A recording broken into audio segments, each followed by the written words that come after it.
Hey guys, good evening. Paul here, doing some vlogging on this winter's evening. Going to be sharing some thoughts lately about silent movies. Been on a Charlie Chaplin kick lately. First, I'd like to show you some stuff I've been doing out of my sketchbook.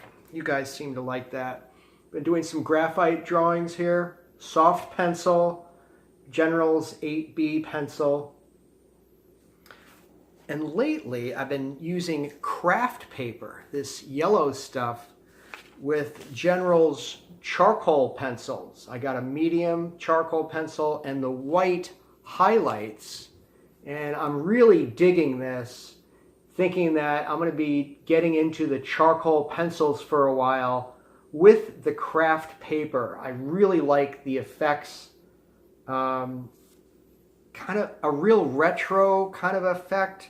And the white highlights are just so much fun, just messing around here, as always, drawing people and animals and some buildings and stuff, but that's kind of what I do. You know, the graphite has that shine to it. See that, how graphite is shiny? And if you notice, charcoal pencil, charcoal in general, one thing I really like is that matte finish. It doesn't impart that shiny quality. The only thing about charcoal is it's really smudgy and messy. I just washed out my hands, but you got to take more care with it. So on with this evening's vlog theme feature.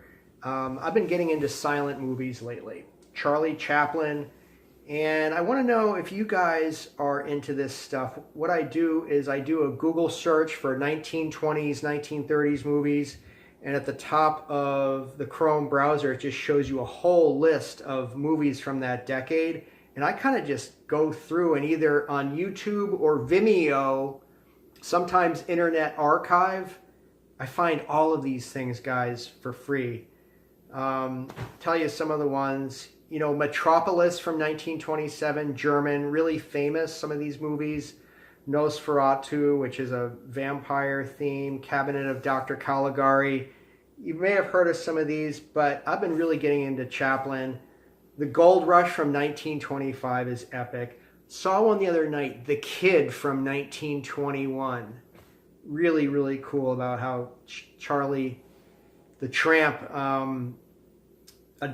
basically adopts this orphaned kid through some misadventure, and it's just a really great movie. Just scrolling through some of the ones here that I've seen lately. I also watched Buster Keaton's The General. Buster Keaton classic. The General is a train. He's an engineer, and the train is called The General. He is a Confederate. It takes place during the Civil War, and Buster Keaton's on the South. And it has to do with this train getting commandeered by the Union soldiers, and really, really good. I really kind of, I guess I prefer Chaplin if I have to choose over Buster Keaton, but I'll be curious to know what you guys have to say about that. God, there's so many from the 20s. Oh, 1917, Charlie Chaplin. Easy Street was another great one, where the tramp applies to become a police officer and gets assigned to Easy Street, which of course is the roughest street in town. Really interesting. You know, there's always these social messages in Chaplin's films, like Modern Times with industrialization, and The Kid has to do with an orphaned child whose mom, was out of wedlock and gave the kid up in an orphanage, which kind of mirrored Chaplin's own life in a way from what I've read. And Easy Street has a scene of a hypodermic needle drug use. 1917, guys. Pretty interesting. That kind of shocked me, but you know, there's always these messages in Chaplin's movies, and you might forget that, but revisiting them, and the art form of the silence is kind of nice, just to kind of have that quiet and just have the visual action just kind of take over without that sense of sound. It's very kind of peaceful and relaxing. A cool documentary from the 20s, I've seen this before, Nanook of the North, about the Eskimos in the Arctic Circle. That was really cool. I started watching Lon Chaney's He Who Gets Slapped. I would call it a tragicomedy. Very intense. Didn't watch the whole thing, but I might return to that. Oh, a Swedish film from 1921, The Phantom Carriage.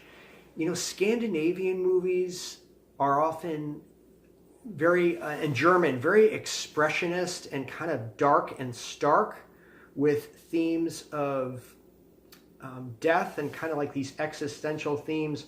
The Phantom Carriage is no different. The Phantom Carriage has to do with death as a figure personified as a kind of a grim reaper driving this carriage, and it has to do with the carriage being passed on to this one man who's a real jerk, basically, and how that ensues is the transitioning of the Phantom Carriage to this next person in line to take over the duties of gathering the dead souls in the city. And again, Swedish film.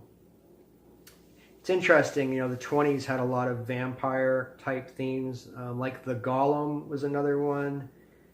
And so from the 30s, the 30s are another, you can just go down this huge rabbit hole with these old movies, guys. And I'm looking forward to reading your comments below, as always, about some of your favorites. The Wizard of Oz is 1939. Gone with the Wind and The Wizard of Oz was both 1939. Man, what a year for cinema, huh? Probably my favorite movie, The Wizard of Oz. You know, amazing. Right on the eve of World War II. That's the year it was started, when Nazi Germany invaded Poland. And amazing year for art and cinema. So much going on, transitioning in the world at that time. It's a movie from the 40s. I don't have the year right here, but have you guys ever seen The Lost Weekend? Wow. Very intense movie about alcoholism.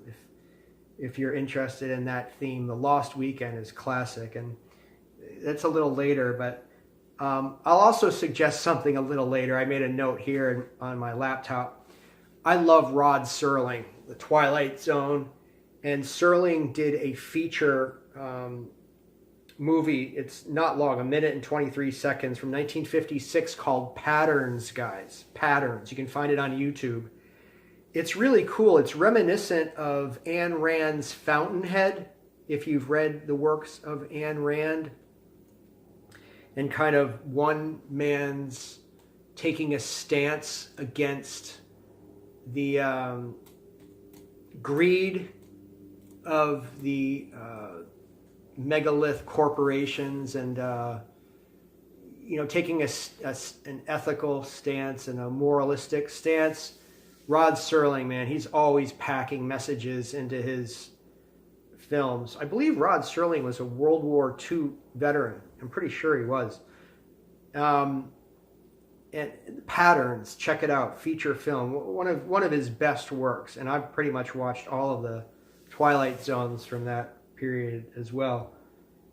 You know, in the 30s, guys, Snow White and the Seven Dwarfs, classic movie. Oh, that also reminds me. Hang on a second, let me grab this book.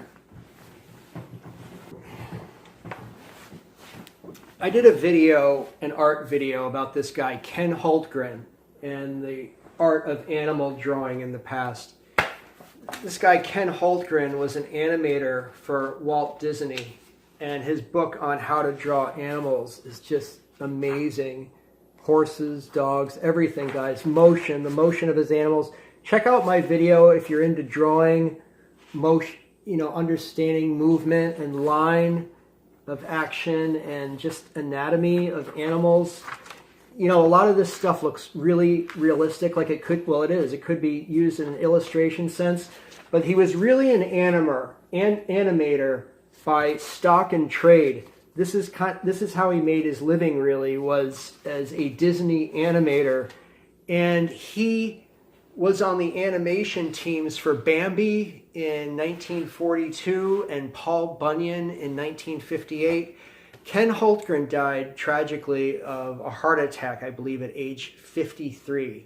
He lived from 1915 to 1968. But this book, kind of got me on the Ken Holtgren kick. And then I started researching where he, did his work. And it was predominantly for Disney and other animation studios. And his IMDb page, which has to do with the portfolio of actors and writers and people involved in Hollywood. Ken Holtgren has a whole page you can check out of all his credits, including Bambi and, again, Paul Bunyan. He also did work for Popeye and Mr. Magoo. Really cool. So I went down this rabbit hole the other day about checking out Ken Holtgren's animation. Well, they would have animation teams, like the Bambi animation team.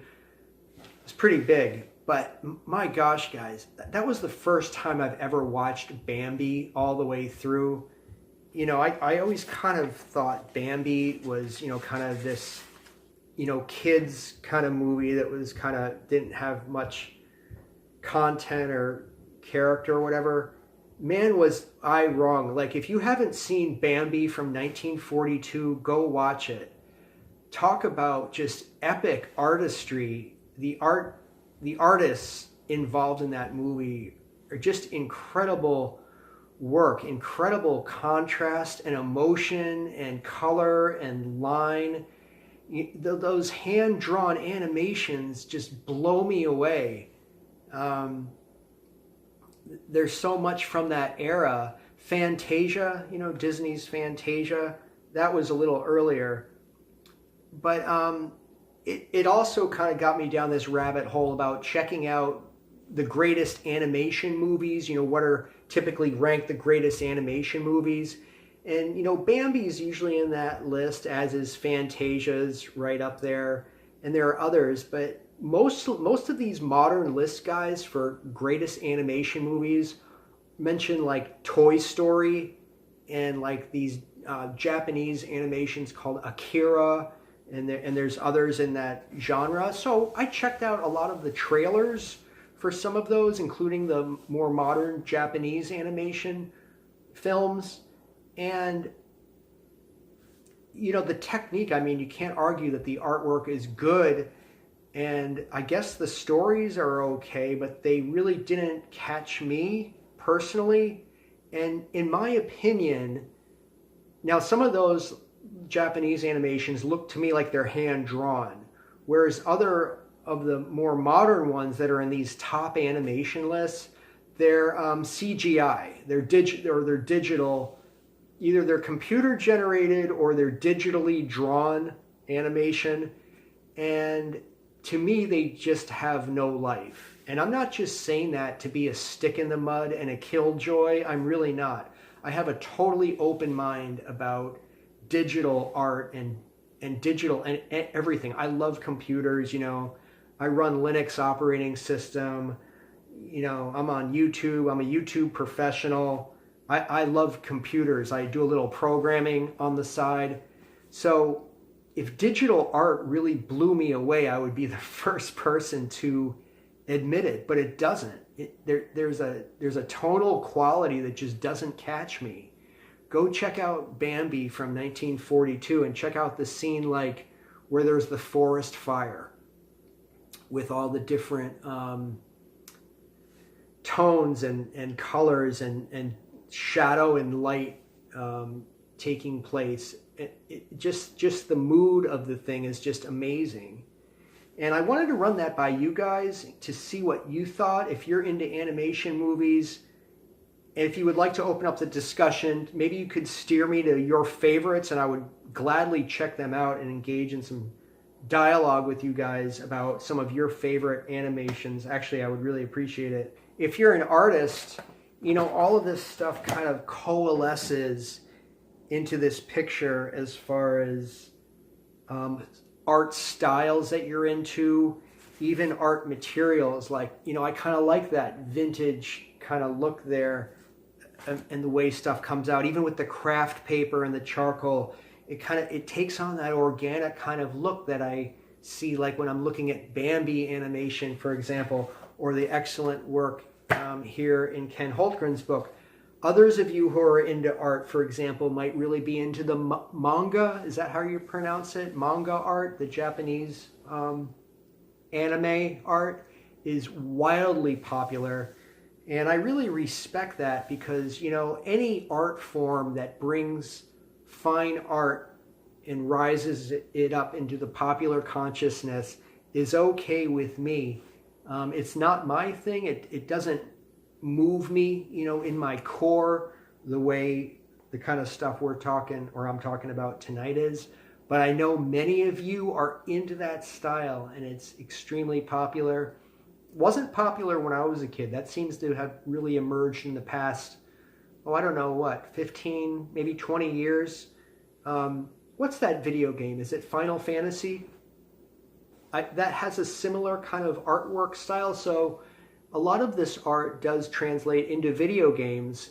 Sleeping Beauty, I was watching that last night, and the backgrounds in Sleeping Beauty. What year is Sleeping Beauty here? So Sleeping Beauty is from 1959. As I was looking at the backgrounds in Sleeping Beauty and the castle and kind of the dungeon scenes where there's that evil kind of witch woman and that leads Sleeping Beauty through this like Lion Witch in the Wardrobe kind of wall, definitely you can see where Harry Potter and Rowling got influenced as well.